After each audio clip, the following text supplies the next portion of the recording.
आप सुन रहे हैं हॉरर पॉडकास्ट कुमार के साथ। वो दिन आज भी मेरी यादों में ताजा है। शायद वो दिन ही कुछ ऐसा था जिसे चाहकर भी मैं भुला नहीं पाए। कुछ घटनाएं होती हैं जो हमारे मन मस्तिष्क पर इतनी गहरी छाप छोड़ जाती हैं कि समय बीतने पर भी उनकी परछाई पीछा नहीं छोड़ती। 8 अगस्त का दिन था, मेरा जन्मदिन, साल 1913। उस समय मैं छत्तीसगढ़ में एक रेलवे प्रोजेक्ट पर काम कर रहा था। यह कोई आम प्रोजेक्ट नहीं था। जंगल के बीचों बीच से गुजरने वाली रेल की एक पुरानी धूल चढ़ी हुई लाइन जो कई सालों से बंद पड़ी थी, उसे फिर से शुरू करने का काम हो रहा था।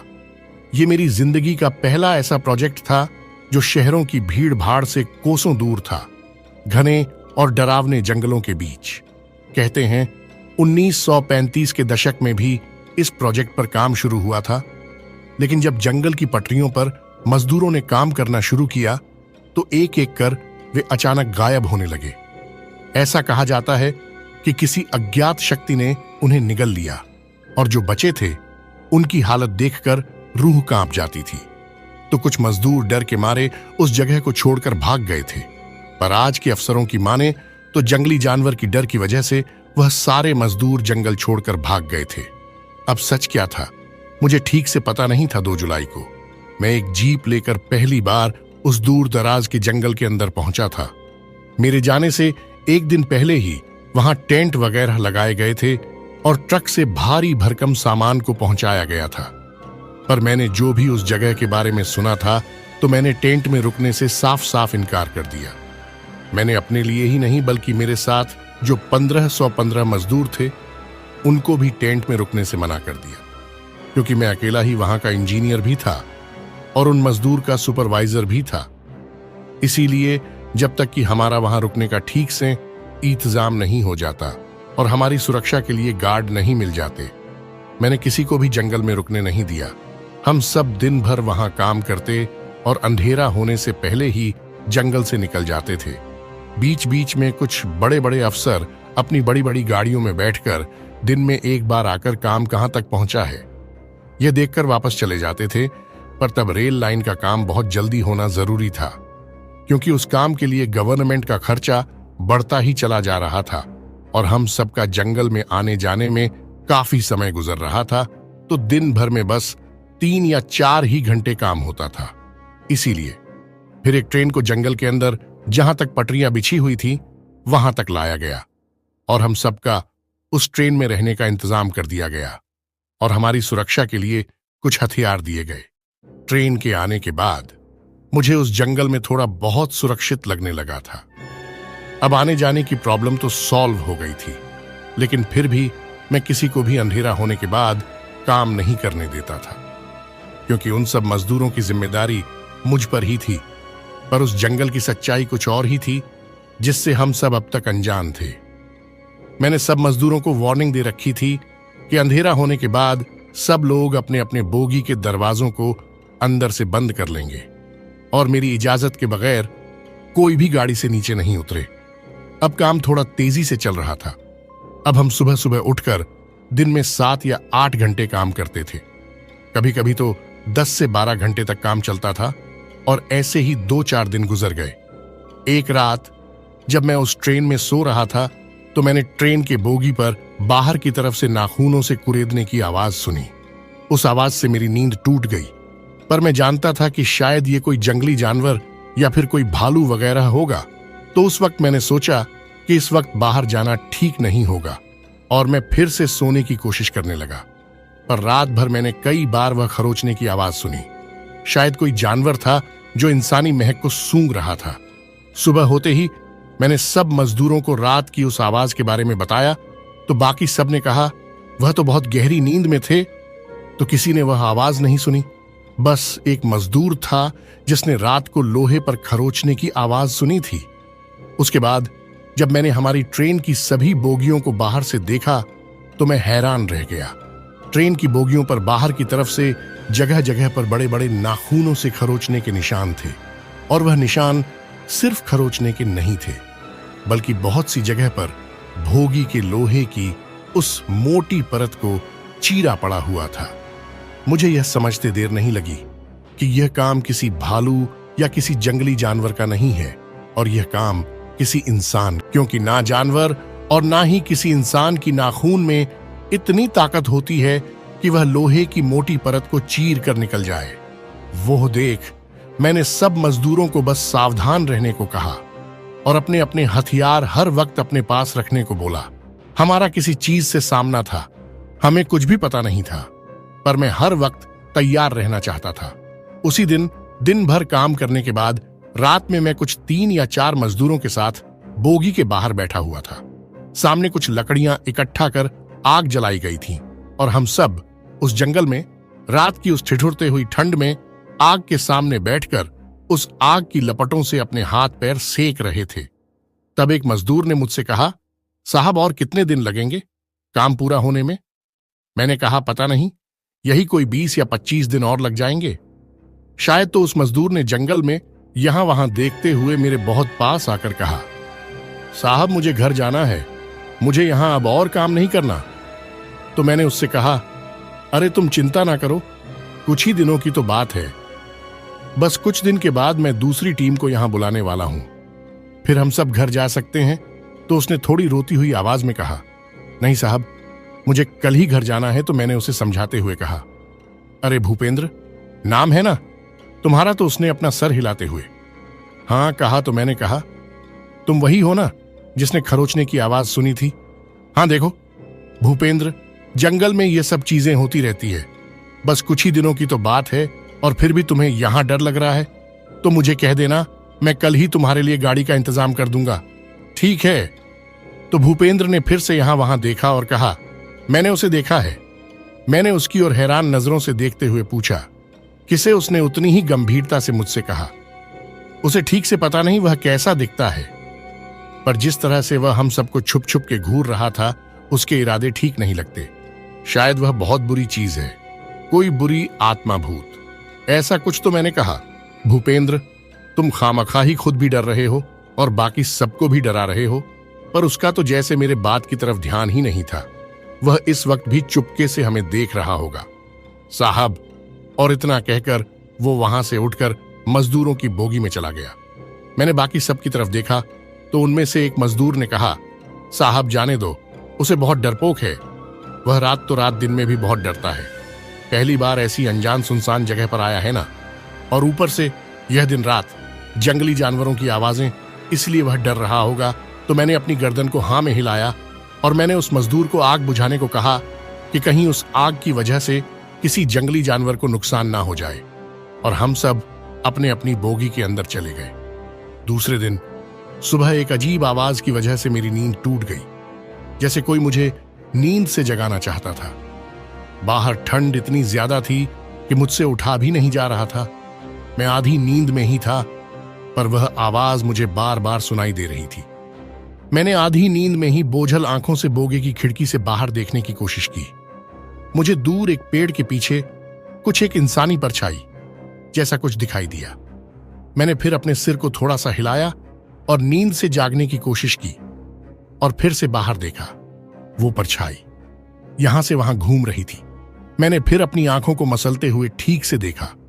किसी परछाई ने पेड़ों के पीछे से झुकते हुए अजीब तरह से मुस्कुराते हुए मेरी तरफ देखा, और अगले ही पल वह परछाई पेड़ों के बीच ही कहीं गायब सी हो गई।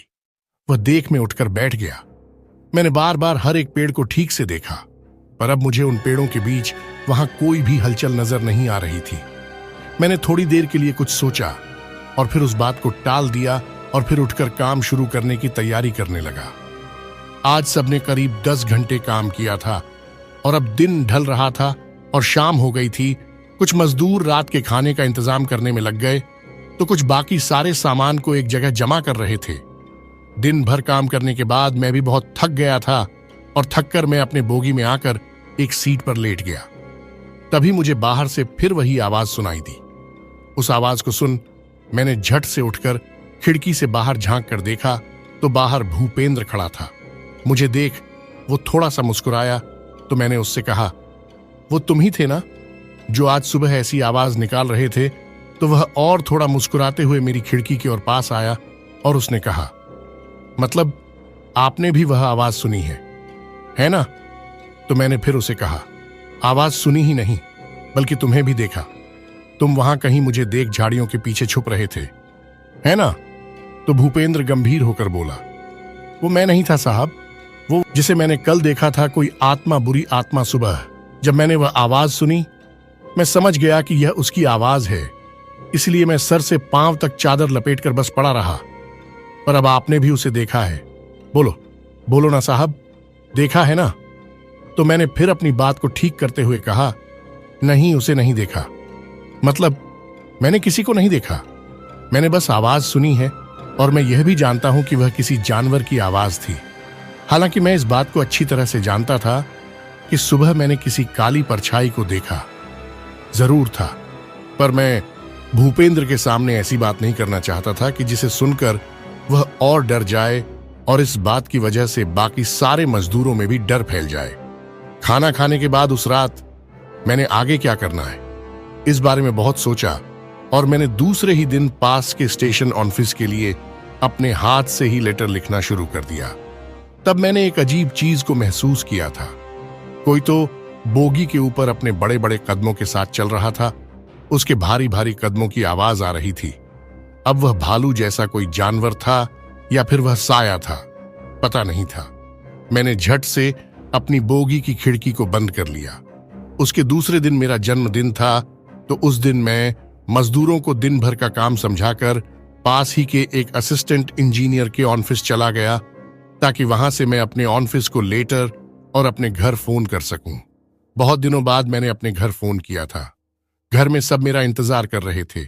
मैं भी अब घर वापस जाना चाहता था, क्योंकि पिछले कुछ दिनों में मैं जान चुका था कि वहां कोई तो खतरा है और अगर मैंने अभी इस पर ध्यान नहीं दिया तो जरूर किसी ना किसी मजदूर की जान जा सकती है। अपना काम खत्म कर शाम को जब मैं वापस जंगल के अंदर पहुंचा तो देखा कि कोई भी वहां काम नहीं कर रहा था। मैंने घड़ी में देखा तो अब तो बस 4 बज रहे थे, जबकि हम रोज 5 बजे काम से छुट्टी करते थे।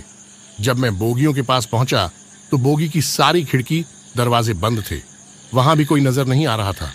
मुझे वह थोड़ा अजीब लगा। सब अचानक कहां गायब हो गए। मैं फिर उस बोगी के पास चला गया जहां वह सारे मजदूर एक साथ रहा करते थे और मैंने बोगी का दरवाजा बजाया। 1 बार बजाया, 2 बार बजाया, पर कोई आवाज नहीं।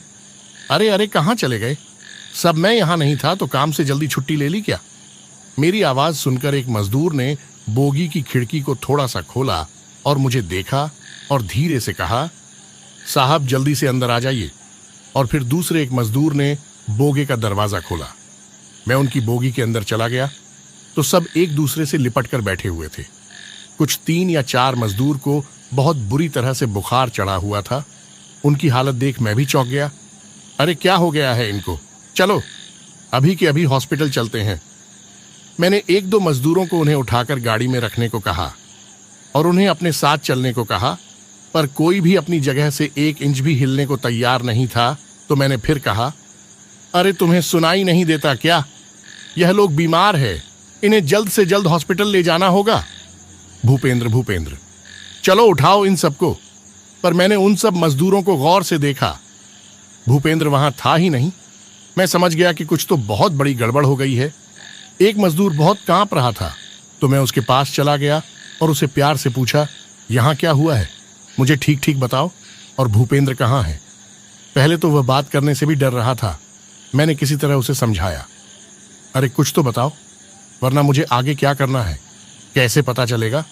तो उसने डरते हुए ही कहा, साहब आपके जाने के बाद जैसे आपने बताया था, हमने पटरियों पर काम करना शुरू किया। दोपहर को हम खाना खाने वापस बोगियों के पास पहुंचे थे तो देखा कि सारा अनाज सब गायब था। हमें लगा कि शायद किसी जानवर ने अनाज खा लिया होगा, पर उसके बाद जो हमने देखा वह देख सब बहुत डर गए। कोई चीज थी जो हवा में लहरा रही थी। पल भर में वह नीचे आकर हमारे बदन से होकर गुजर रही थी। ये चारों वही मजदूर है जिनके बदन से होकर वह चीज गुजरी है। तब से इन्हें बहुत तेज बुखार है। इतना ही नहीं, हमने उस चीज पर गोलियां भी चलाई, पर उस पर गोलियों का कुछ असर ही नहीं हो रहा था। हम जानते थे कि वह कोई इंसानी चीज नहीं है, कोई शैतानी ताकत है। हम उसे हरा नहीं सकते थे, तो हमने किसी तरह एक दूसरे को सहारा दिया और भोगी के अंदर आकर छुप कर बैठ गए। पर जब हम सब अपनी अपनी जान बचा रहे थे, तब भूपेंद्र चीखते चिल्लाते हुए दौड़ते हुए जंगल में कहीं चला गया। डर के मारे वह पागल हो गया था। भागते वक्त वो चिल्ला रहा था कि यह वही चीज है जिसे उसने और आपने देखा है, कोई भयानक काला साया, कोई आत्मा, और अब वह हम सबको वह हमें यहां से जिंदा जाने नहीं देगी साहब। मैंने उस मजदूर को शांत किया और कहा, यह भूपेंद्र भी ना क्या जरूरत थी, जंगल में जाने की पता नहीं अब इस वक्त कहां होगा। और फिर मैंने मजदूरों को समझाना शुरू किया, देखो, मैं आप सबसे एक बात कहना चाहता हूं, हमारे पास जो एक गाड़ी है उसमें हम सब बैठकर जंगल से बाहर नहीं जा सकते, और अब कुछ ही देर में अंधेरा हो जाएगा, तो आज रात हम सब यही रुककर सुबह होने का इंतजार करेंगे, और फिर सुबह होते ही सबसे पहले कुछ लोग मेरे साथ भूपेंद्र को ढूंढेंगे। अगर वह मिला तो ठीक, नहीं तो हम दोपहर होने से पहले ही जंगल छोड़कर निकल जाएंगे। मेरी इस बात का किसी ने कुछ जवाब नहीं दिया। शायद सबने इस बात को मान लिया था कि आज की रात उनकी आखिरी रात है, पर मैं फिर भी हर किसी के पास जाकर उन्हें समझाने की कोशिश कर रहा था, उन्हें शांत रखने की कोशिश कर रहा था। अब बाहर सब तरफ अंधेरा हो चुका था। मैं उन लोगों को धीरज दे ही रहा था कि तभी हम सब ने बोगी पर खरोचने की आवाज सुनी। मैंने सबको एकदम शांत रहने को कहा। कुछ देर बाद सब अपने आप ही शांत हो गया। तभी किसी ने जोर जोर से बोगी के दरवाजों को पीटना शुरू किया। उस आवाज से हम सब चौंक गए और बहुत घबरा गए। उन सब चीजों की वजह से मैं भी बहुत घबराया हुआ था, पर बस एक ही चीज थी कि जिस वजह से मुझ में थोड़ी हिम्मत बची थी, और वह यह कि उन सब मजदूरों की मुझ पर जिम्मेदारी थी। किसी भी हालत में मुझे उन सब की जान बचानी थी, लेकिन कोई बार बार दरवाजों को पीटता चला जा रहा था। मैंने फिर से इशारे से सबको शांत रहने को कहा और बोगी की खिड़की को थोड़ा सा उठाकर बोगी के बाहर देखा। आज शायद पूर्णिमा की रात, क्योंकि रात होने के बावजूद भी बाहर अच्छी खासी रोशनी थी। मैंने फिर से यहां वहां नजर घुमाई तो देखा कि बाहर भूपेंद्र खड़ा था। सूखे पत्ते की तरह वह कांप रहा था। वह इतना घबराया हुआ था कि घबराहट में उसे सांस भी नहीं आ रही थी। मैंने धीरे से ही उसे आवाज दी, भूपेंद्र, जल्दी से अंदर आ जाओ। और मैंने धीरे से उस बोगी का दरवाजा खोला, लेकिन वो अंदर आ ही नहीं रहा था। वह वहीं खड़ा था। तभी उसने उंगली से सामने की ओर इशारा करते हुए बोला, वो सामने वहां कोई है। मैंने उसे कहा, भूपेंद्र, वहां कोई नहीं है, तुम बस जल्दी से अंदर आ जाओ। तो उसने चिल्लाकर कहा, दिख नहीं रहा, क्या तुम लोगों को वहां कोई है?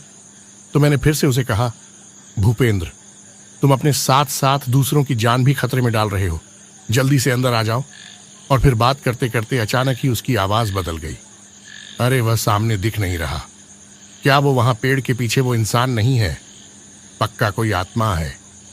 मैंने भूपेंद्र की तरफ देखा तो वह अजीब तरह से अपनी गर्दन को पीछे मोड़ते हुए देख रहा था, और फिर अचानक ही वह नीचे गिर पड़ा और मेरी आंखों के सामने भूपेंद्र अपने आप ही घसीटता हुआ जंगल में चला जा रहा था, जैसे कि कोई उसकी टांग पकड़कर उसे घसीटते हुए ले जा रहा था। और वह चिल्लाए जा रहा था, मुझे बचाओ साहब, मुझे बचा लो, मैं घर जाना चाहता हूं ना। जाने उस वक्त मुझ में कहां से इतनी हिम्मत आई थी। मैंने पास ही पड़ी अपनी बंदूक उठाई और एक दो जो बहादुर मजदूर थे उन्हें साथ लेकर बोगी से नीचे कूद पड़ा, और जिस दिशा में भूपेंद्र घसीटता हुआ गया था हम भी उसी दिशा में दौड़ते हुए चले गए। कुछ 1-8 किलोमीटर भागने के बाद हमने देखा कि भूपेंद्र एक पेड़ को पीठ लगाकर बैठा हुआ था, लेकिन वो अजीब तरह से बैठा हुआ था। हमारे वहां आने की आहट को सुनकर उसने हमारी तरफ देखा, साहब आओ, ये मेरे पास आओ, मुझे ठीक से देखो, मैंने कहा था ना कि कोई है, इस जंगल में कोई है। पर आपको मुझ पर यकीन नहीं था, आपने बात को नहीं माना, मैं पागल नहीं हूं। और ऐसा कहकर उसने पास ही पड़ा हुआ एक पत्थर उठाया और उसे अपने सर पर जोर जोर से मारने लगा। वो देख मैं बहुत डर गया। हाथ में बंदूक तो थी, पर उसका कुछ भी फायदा नहीं था। सामने भूपेंद्र था या कोई और था, कुछ पता नहीं था। और फिर गोली चलाता तो भी किस पर। उस 1 मिनट के अंदर ही भूपेंद्र लहू लहान हो गया। उसका यह हाल देखकर हमारे पसीने छूट गए थे। सब बहुत घबराए हुए थे। फिर भी हम सब दौड़कर उसके पास चले गए और हम सब ने उसे चारों तरफ से कस के पकड़ा। किसी ने उसके हाथ पकड़े थे तो किसी ने उसके पैर पकड़े थे। पर उसमें जैसे कोई शैतानी ताकत थी कि वह हम चारों से भी संभला नहीं जा रहा था। तभी मैंने देखा कि आगे कुछ ही दूरी पर वही शैतान खड़ा था और मुझे देख मुस्कुरा रहा था। मुझे पता नहीं था कि अब क्या करना है। इस बार उस शैतान को देख मुझे इतना डर नहीं लग रहा था। शायद इसका कारण ये मजदूर ही थे जिनकी वजह से मुझ में अब भी हिम्मत बाकी थी। और उस शैतान को देख एक बात तो मैं समझ गया था कि वह नहीं चाह हम में से कोई भी उस जंगल में रुके और उसकी मर्जी के खिलाफ उसकी मनमानी उसकी जगह पर कुछ भी करें। तो मैंने बस उसे हाथ जोड़े और चिल्लाते हुए कहा, हम सब कल ही यहां से चले जाएंगे, हमें माफ कर दो। हमें पता नहीं था कि यह जंगल तुम्हारा घर है। यह गरीब मजदूर है, इन्हें मारने से तुम्हें कुछ हासिल नहीं होगा। माफ कर दो, जाने दो इन्हें। और मेरी उस बात के बाद वह परछाई धुएं की तरह हवा में बिखर गई। भूपेंद्र भी नॉर्मल हो गया, पर उसके सर से अब भी खून बह रहा था। तो हम किसी तरह उसे लेकर बोगी के पास पहुंचे और सबसे पहले मैंने भूपेंद्र को फर्स्ट एड दिया। उस रात 1 मिनट के लिए भी मेरी आंख नहीं लगी और दूसरे दिन सुबह हम सब वहां से निकल गए। कुछ मजदूरों को हॉस्पिटल में एडमिट किया गया तो कुछ मजदूरों को घर भेज दिया गया। और फिर मैंने उस जंगल के और वहां के हालात के बारे में एक लंबी सी रिपोर्ट बनाई और मेरे इस्तीफे के साथ ही उसे डिपार्टमेंट को भेज दिया। उसके बाद पता नहीं वहां फिर से काम शुरू हुआ भी या नहीं, पर आज भी मुझे मेरे जन्मदिन पर वो भयानक रात याद आती है। आधी रात हो चुकी थी, रात के करीब 11 बज चुके थे। मैं अपना काम खत्म कर ऑफिस से बाहर निकल पड़ा। मेरे ऑफिस के बिल्डिंग के बाहर सिक्योरिटी करने वाले नंदलाल जी तब गेट के पास ही बैठे हुए थे। बड़े बुजुर्ग थे, यही कोई 55 के करीब उनकी उम्र होगी। मुझे बाहर आते देख वह बोले, बेटा इतनी रात को तुम यहाँ क्या कर रहे हो? तो मैंने उन्हें कहा, जी कुछ अर्जेंट काम था तो रुका था, अब घर जा रहा हूं। तो उन्होंने कहा, शायद तुम्हें पता ना हो पर आज अमावस की रात है, हो सके तो यही रुक जाओ, सुबह चले जाना। अमावस की रात सुनते ही मैंने ऊपर आसमान की तरफ देखा। ऊपर सब तरफ बस अंधेरा ही अंधेरा नजर आ रहा था। तो मैंने उनसे कहा, नहीं मुझे कोई फर्क नहीं पड़ता, रात अमावस की हो या पूर्णिमा की। तो उन्होंने फिर कहा, अच्छा ठीक है, तो अगर थोड़ी देर रुक सको तो रुक जाओ। कुछ ही देर में मेरी ड्यूटी भी खत्म होने वाली है, तुम चाहो तो हम दोनों साथ में चल सकते हैं। ऐसी काली रात में अकेले जाना ठीक नहीं होगा। बेटा मुझे लगा कि शायद अमावस की रात की वजह से वह अंकल खुद ही डरे हुए थे। पुराने जमाने के इंसान थे तो भूत प्रेत ऐसी चीजों को मानते होंगे, पर मुझे पहले ही बहुत देर हो गई थी। तो मैंने उनसे कहा, जी नहीं, मुझे घर पर थोड़ा जरूरी काम भी है और कहीं आखिरी बस भी निकल गई तो मुश्किल हो जाएगी। ऐसा कहकर मैं उनसे छुटकारा पाने की कोशिश ही कर रहा था कि तभी उन्होंने मेरा हाथ अपने हाथ में लिया और कहा, ठीक है जैसे तुम्हारी मर्जी। वैसे तो मैं सिर्फ एक आम सिक्योरिटी गार्ड हूं और तुम पढ़े लिखे इंसान हो, मैं तुम्हारी बराबरी तो नहीं कर सकता, पर मुझ बुजुर्ग के लिए तुम इतना तो कर ही सकते हो ना। और ऐसा कहकर मेरे हाथ में एक कागज की पुड़िया थमाते हुए उन्होंने बोला, मेरी पत्नी ने मुझे यह माता का अंगार दिया था और तुम जाना ही चाहते हो तो बस इसे अपनी जेब में रख लो। मैंने उनका दिल रखने के लिए झूठ मूठ का हंसते हुए उनके हाथ से वह पुड़िया लेकर अपने बैग में रख दी और वहां से निकल पड़ा। मैं अपने ऑफिस से निकलकर बस स्टॉप पर खड़ा बस का इंतजार कर रहा था। हवाएं जोरों से चल रही थी, ठंड भी काफी थी, मानो हवाएं मुझसे कुछ कहना चाहती थीं। बड़ी देर इंतजार करने के बाद भी कोई बस नहीं आ रही थी। तभी मैंने एक आदमी की परछाई देखी। वह आदमी मुझसे काफी दूर होने के कारण उसका चेहरा ठीक से नजर नहीं आ रहा था और अंधेरा भी इतना ज्यादा था कि कुछ भी ठीक से दिखाई नहीं दे रहा था। लगा शायद कोई मेरी ही तरह देर से घर जा रहा हो। मैंने घड़ी में देखा तो 12 बजने में कुछ ही मिनट बाकी थे और मैंने फिर सामने देखा तो परछाई अचानक ही कहीं गायब हो चुकी थी। वहां कोई भी नजर नहीं आ रहा था। मुझे थोड़ा अजीब सा लगा। तभी एक टैक्सी मेरी तरफ आती हुई दिखाई दी। मैंने सोचा कि शायद आखिरी बस भी निकल चुकी होगी, अच्छा होगा कि टैक्सी से ही घर जाया जाए। तो मैंने टैक्सी वाले को हाथ दिखाकर टैक्सी रोकी। मेरी जगह का नाम बताकर मैं टैक्सी में बैठ गया, पर टैक्सी वाले ने मुझे कोई भी जवाब नहीं दिया और वो टैक्सी शुरू कर टैक्सी चलाने लगा। तभी मैंने उस टैक्सी वाले से पूछा, जी आपने अभी आते समय किसी आदमी को देखा नहीं। बस इतना कहकर वह चुप हो गया तो मैंने फिर से उससे कहा, जी अभी मैंने एक आदमी की परछाई देखी थी। मुझे लगा कि वो मेरी तरफ आ रहा है और बस कुछ एक पल के लिए मैंने घड़ी में देखा।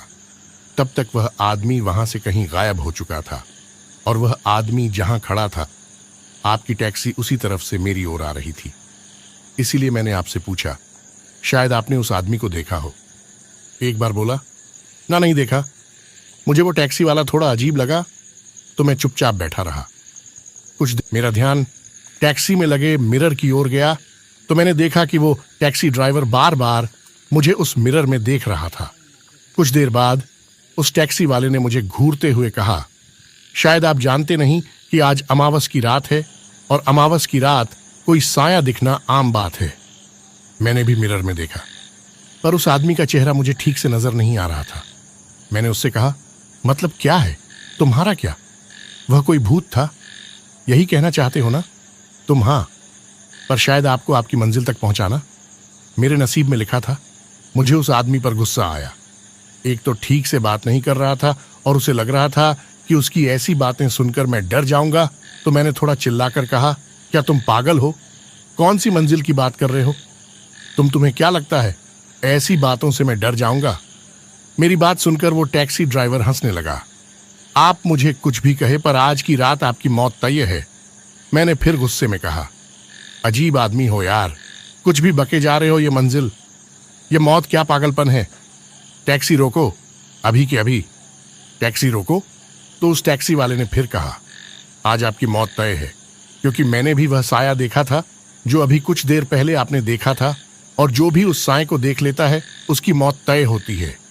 मैंने उस टैक्सी वाले के कंधे को पकड़कर हिलाते हुए गुस्से में कहा, अबे चुपचाप टैक्सी रोक दो। उसने फिर से हंसते हुए जवाब दिया, एक बार पीछे देखो और फिर सोचकर बताओ कि उतरना है या नहीं। उतरोगे तो मर जाओगे। यह आदमी मुझे बहुत ज्यादा पागल लग रहा था, लेकिन फिर भी मैंने पीछे देखा तो कोई काला साया मेरी ही तरफ बढ़ रहा था। उसका वह डरावना चेहरा देख मैं इतना तो समझ गया था कि वह कोई इंसान नहीं है, क्योंकि वह बहुत तेजी से हमारी तरफ बढ़ रहा था। वो नज़ारा देख मेरे तो रोंगटे खड़े हो गए थे। ऐसा लगा जैसे पूरे बदन में बिजली दौड़ गई हो, और मैं पीछे देखते हुए उस टैक्सी वाले पर चिल्लाने लगा, टैक्सी मत रोकना, कुछ भी हो जाए, टैक्सी बिल्कुल मत रोकना। लाइफ में पहली बार मैंने ऐसा नज़ारा देखा था। मैंने मौत को देखा था, वह साया हमारे पीछे पीछे ही आ रहा था। तभी मैंने टैक्सी के अंदर देखा तो टैक्सी के अंदर कोई नहीं था। टैक्सी अपने आप ही चल रही थी। वह देख मेरी हालत और खराब होने लगी थी। दिल जोर जोर से धड़कने लगा था। यह क्या पागलपन है? अभी तो टैक्सी वाला मुझसे बात कर रहा था।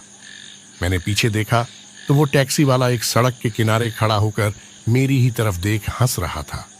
मुझे तो कुछ समझ में ही नहीं आ रहा था। वह साया, यह टैक्सी और वो टैक्सी वाला, यह सब मेरी मौत का सामान ही लग रहा था। थोड़ा दूर जाने के बाद अचानक से टैक्सी को ब्रेक लगा और टैक्सी रुक गई, और मुझे झटका सा लगा। ऐसा लगा जैसे मैं गहरी नींद से जाग गया हूं। मैंने पीछे देखा तो पीछे कोई नहीं था, पर मेरा शरीर पसीना पसीना हो गया था। टैक्सी वाले ने मुझे झंझोट हुए पूछा, क्या हुआ साहब, आप बहुत डरे हुए लग रहे हो? तो मैं भी उसे बड़बड़ाने लगा, क्या मतलब? तुमने ही तो कहा था कि आज अमावस्या की रात है और हमारे पीछे साया भी लगा था। तुमने ही तो कहा था कि मेरी मौत तय है। अरे साहब, ऐसा क्यों बोल रहे हो? ऐसा तो मैंने कुछ भी नहीं कहा। शायद आपको कुछ गलत फहमी हुई होगी। मैं भला आपसे ऐसी बात क्यों करूंगा? क्या अजीब बात थी? क्या मैं सपना देख रहा था? मतलब वो साया, वो सब जो मैंने देखा, वो सब झूठ था। मैंने टैक्सी से बाहर देखा तो मेरा घर आ गया था। मैंने चुपचाप उस टैक्सी वाले को पैसे थमाया और अपने घर चला गया। रात भर उस बुरे एहसास की वजह से मुझे नींद नहीं आई। दूसरे दिन सुबह मैं ऑफिस जाने की तैयारी कर रहा था। मैंने बैग में देखा तो पुड़िया भीगने की वजह से काली पड़ चुकी थी। तभी मुझे ऑफिस से मेरे एक दोस्त का फोन आया।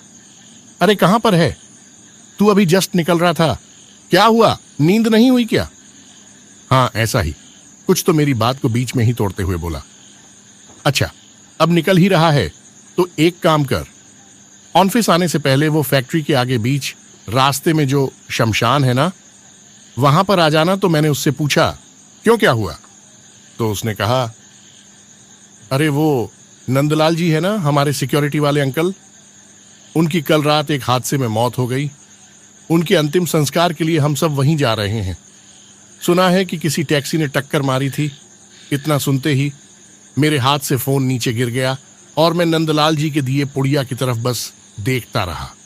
शायद उसी पुड़िया की वजह से आज मेरी जान बच गई थी और उसी पुड़िया के ना होने की वजह से नंदलाल जी की जान चली गई थी। श्रोताओं, यह कहानी यहीं पर समाप्त होती है।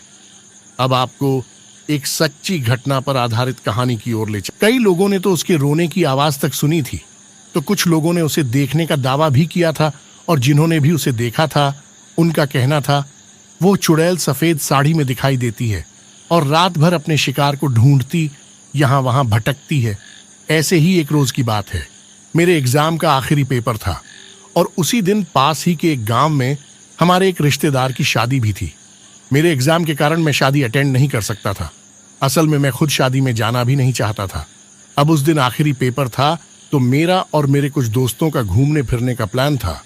तो फिर जैसा फिक्स हुआ था बिल्कुल वैसे ही हम कुछ 5 या 6 दोस्त एग्जाम के बाद घूमने और फिल्म देखने चले गए। उस वक्त मेरे साथ मेरे ही घर के आसपास रहने वाले रवि और विकास भी थे।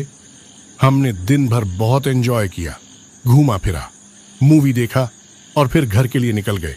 लेकिन दिन भर एंजॉय करने के चक्कर में हम सब उस रात वाली चुड़ैल के बारे में भूल ही गए थे। अब घर वापस आते आते हमें बहुत रात हो गई थी। हम लौटकर वापस तो आ चुके थे, लेकिन हम गली के बाहर रास्ते पर ही खड़े थे। गली के अंदर इतना घना अंधेरा था कि गली में जाने की किसी की हिम्मत भी नहीं हो रही थी। हम सबको एहसास हो गया था कि देर रात बाहर रुककर हमने कितनी बड़ी गलती कर दी है। उस चुड़ैल की बस याद से ही बदन के अंदर बिजली सी दौड़ गई। हम तीनों गली के ठीक सामने खड़े थे और बस एक दूसरे को देख रहे थे और सोच रहे थे कि अब आगे क्या करना है। तब रवि ने कहा, यार बहुत बड़ी गलती कर दी हमने। विकास तो पहले से ही बहुत डरपोक था। रवि की बात सुनकर उसने कहा, प्लीज यार बात मत कर, मुझे बहुत डर लग रहा है। तो मैंने कहा, डर मत विकास, अब कुछ ना कुछ तो करना होगा हमें, और वैसे भी हम 3 हैं, हमें कुछ नहीं होगा। तो रवि ने फिर धीरे से कहा, यार वह इंसान नहीं है, 3 क्या 1000 लोग भी आ जाए तो उसका कुछ नहीं बिगाड़ सकते। इस बात को सुनकर विकास और भी डर गया। प्लीज यार, तुम दोनों चुप नहीं बैठ सकते क्या? तू कुछ देर के लिए। हम सब शांत हो गए। बहुत देर तक बस गली के अंदर फैले हुए अंधेरे में देखते रहे कि शायद कोई इंसान वगैरह नजर आ जाए या कोई हलचल सुनाई दे तो उसकी मदद से हम आगे जा सके, पर कुछ भी दिखाई नहीं दे रहा था। बहुत देर तक देखने के बाद और कुछ सोचने के बाद हम तीनों ने मिलकर आगे बढ़ने का फैसला किया। तभी विकास ने डरते हुए धीरे से ही कहा, कहीं वो चुड़ैल दिख गई। तो तभी रवि बोला, यार तुम बहुत ही डरपोक इंसान हो। आज तक उस औरत ने, मतलब चुड़ैल ने, किसी को कुछ नहीं किया है, तो हमें भी कुछ नहीं होगा। तुम खामखा डर रहे हो। तब मैंने उन दोनों को एक दूसरे का हाथ पकड़ने को कहा और उन्हें शांत करते हुए बोला, कुछ भी हो जाए हाथ बिल्कुल नहीं छोड़ना और बस चुपचाप बिना कोई आवाज किए चलते रहो। तभी विकास फिर से बोल पड़ा, अरे मैंने सुना है कि जो भी उसके रास्ते में आता है वह उसे मार देती है या फिर हमेशा के लिए गायब कर देती है। तो मैंने उसे गुस्से में कहा, यार अब चुप भी हो जाना। विकास को चुप कर अब हम तीनों धीरे धीरे एक एक कदम आगे बढ़ाने लगे। गली के अंदर अंधेरे में हम काफी आगे जा चुके थे। सब तरफ एक अजीब सा डरावना माहौल बना हुआ था। उस चुड़ैल के ख्याल से ही विकास के हाथ पांव कांपने लगे थे। हम तीनों भी हर आहट को ध्यान से सुनते हुए आगे बढ़ते चले आ रहे थे और तभी एक गली के मोड़ पर हमें एक सफेद कपड़ा लहराता हुआ दिखाई दिया। वो देख हम वहीं खड़े के खड़े रह गए। हमारा शरीर किसी पत्थर की तरह सख्त हो चुका था। आगे बढ़ने की हमारी हिम्मत ही नहीं हो पा रही थी। हम तीनों भी जोरों से कांपने लगे थे। हो ना हो, उस वक्त हम तीनों के मन में शायद एक ही सवाल उठ रहा था, अगर वह चुड़ैल हुई तो अगर वह वहां से बाहर आकर हमारे सामने खड़ी हो गई तो, या फिर उसने हमें देख लिया तो। इस ख्याल से ही मेरा तो गला सूख गया था, बदन धीरे धीरे ठंडा पड़ रहा था। ऐसा लग रहा था मानो कोई उस गली में छुपकर हमें ही झांक कर देख रहा हो या हमारे वहां तक आने का इंतजार कर रहा हो। हम तीनों भी अंदर से बहुत डरे हुए थे। आसपास कुछ भी नहीं था कि जिसके सहारे हम घर तक पहुंच जाते, या फिर कुछ हो जाए तो आसपास कोई सुनने वाला भी नहीं था। हम काफी देर तक एक ही जगह पर खड़े थे, ना बात कर रहे थे और ना ही हिल रहे थे। पीछे मुड़ने तक की हिम्मत नहीं थी। ऐसा लग रहा था फट के हाथ में आ रही हैं, और अगले ही पल उसने पीछे से हमला कर दिया। तो तभी रवि ने धीरे से मेरे हाथ को खींचते हुए हल्की आवाज में पूछा, क्या यह वही चुड़ैल है या फिर हमारा वहम है? तो मैंने कहा, पता नहीं वह क्या है। विकास तो बात करने तक से डर रहा था। उसने जैसे अपने आप को हमारे भरोसे ही छोड़ दिया। तो मैंने उन दोनों के हाथों को कस के पकड़ते हुए कहा, दोस्तों, हमें हिम्मत कर आगे बढ़ना ही होगा। अब हम पीछे भी नहीं जा सकते और न रात भर यहां खड़े रह सकते हैं। हमें बस शांति से आगे बढ़ना है। हम तीनों ने एक नजर एक दूसरे की तरफ देखा। हालांकि हमने एक दूसरे के हाथ कसकर पकड़े हुए थे, लेकिन उस वक्त हम तीनों के हाथ बुरी तरह से कांप रहे थे। हमने एक दूसरे को थोड़ी हिम्मत दी और हम फिर से धीरे धीरे आगे बढ़ने लगे। जैसे जैसे हम उस मोड़ की तरफ बढ़ रहे थे, हमारी धड़कन और तेज होती जा रही थी। हमें बस उस मोड़ के आगे जाना था, क्योंकि उसके आगे बस कुछ ही दूरी पर मेरा घर था।